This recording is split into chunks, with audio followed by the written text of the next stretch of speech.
it will also give once the arithmetic model comes out, right? So there is a particular number which comes out in the string, right? Once the string comes in, it will usually get about 5, 6, or let's say 10 strings. The number doesn't matter.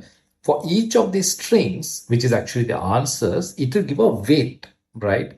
And this weight is again sequence. So the higher the weight is, the probable answer is there. So for example, in this case, it might come up with yes, maybe during the day. And once it gives the weight, it will recognize based on the pre-trained data that yes is the possible answer. It will also check for things like intent to avoid anything which goes beyond the intent value. So for example, you could be referring to a mood here. So it will nullify all those things here as well.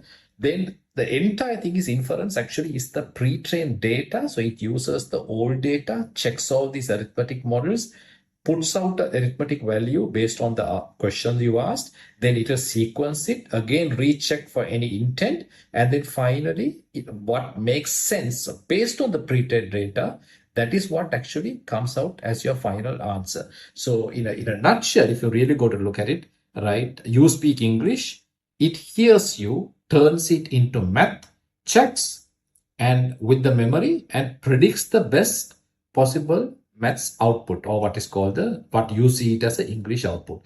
That is how the entire thing works. So it's just that over time these models have got very smart. At the same time, the training data has got really big and quite intelligent by itself. And because of that, today you have systems which performs at remarkable accuracy. I would say par in par even at the human level. So this is how the entire thing works. Thank you.